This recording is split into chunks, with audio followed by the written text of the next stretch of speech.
The skies were gray, as if the heavens themselves mourned alongside him. David Harper stood beneath a black canopy, clutching a white rose with trembling fingers, staring at the small coffin that held his entire world. His 7-year-old daughter, Lily, was gone. The laughter that once filled their house was now replaced with deafening silence. The funeral was private, just close friends, a few distant relatives, and co-workers.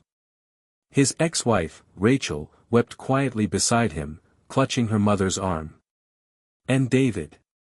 David hadn't cried once. Not since the day it happened. Because he didn't believe in crying anymore. He believed in justice. But today wasn't about justice. It was about saying goodbye to his baby girl.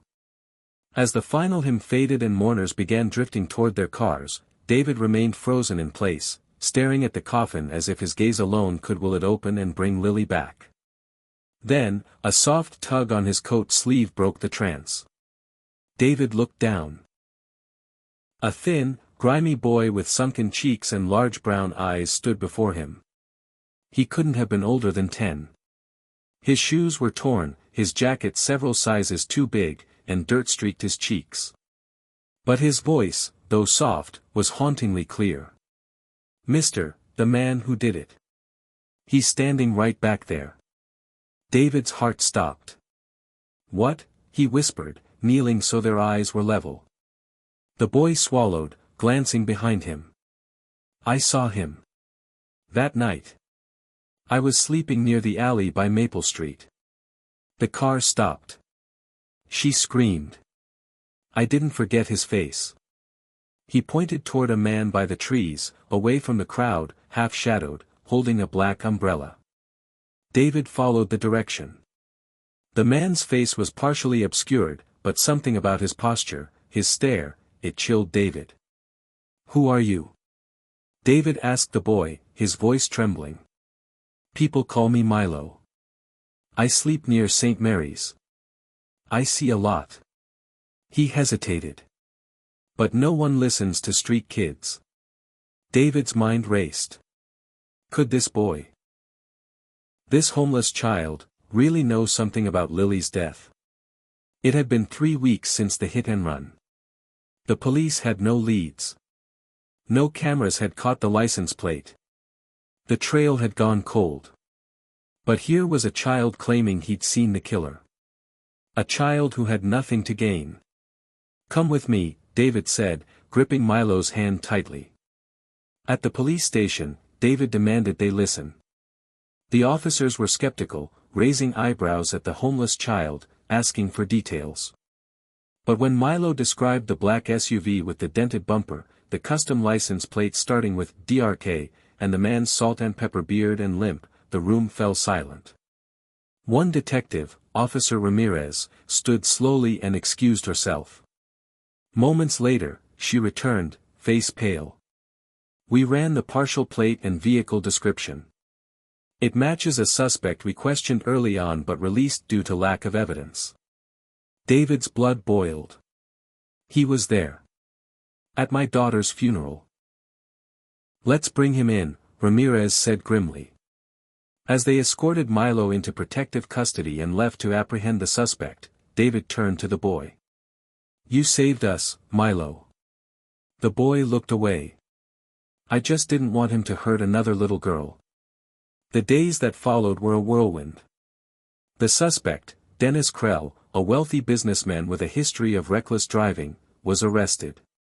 Under pressure, he confessed to fleeing the scene after hitting Lily. He'd been drunk.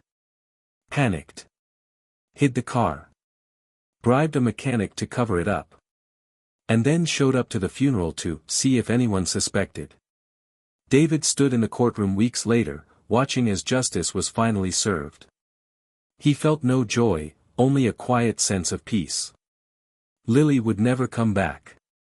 But her story would not end in silence. And it was all because of a boy no one saw. After the trial, David sought out Milo again. He found him sleeping behind the community center, using a threadbare blanket as a pillow. "Milo," David said gently. The boy sat up, startled, ready to flee. But then recognition dawned. "Hey, mister. You've got a name now," David said, kneeling beside him. "A place. A chance. If you want it."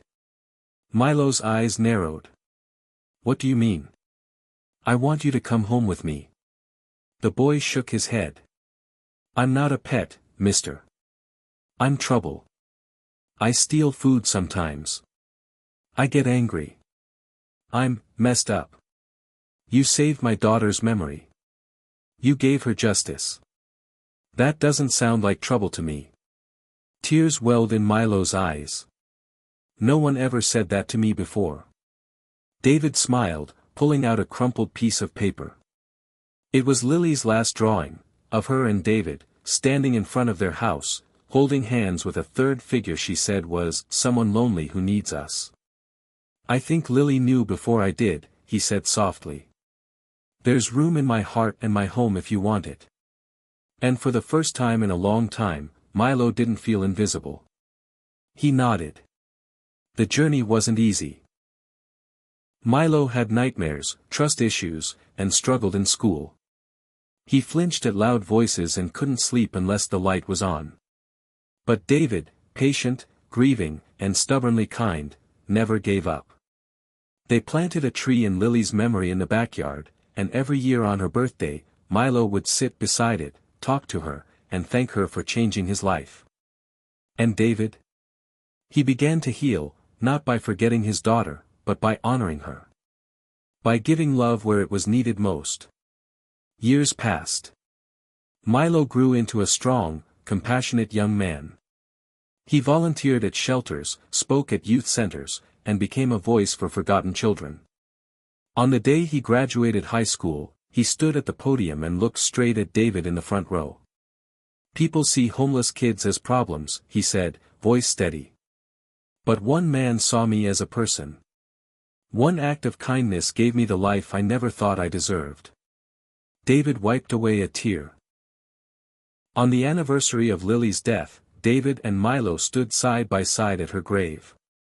The tree had grown tall now, casting shade over the grass. Birds chirped. The wind was gentle. "I still miss her every day," David said. "I know," Milo whispered, placing a sunflower on the grave. "But because of her, I got a second chance. And I promised to make it count." David put an arm around the young man who was no longer lost. And in that moment, beneath the sun and leaves, two hearts, one grieving, one healing, beat in quiet harmony. They had saved each other. One act of kindness can be the light someone never knew they needed. And sometimes, the most broken souls carry the truth that sets us free. Sometimes, the truth comes from the most unexpected places, and so does healing. A single act of courage from a forgotten soul can change the course of a broken life. And a heart shattered by loss can still find purpose by choosing love over bitterness.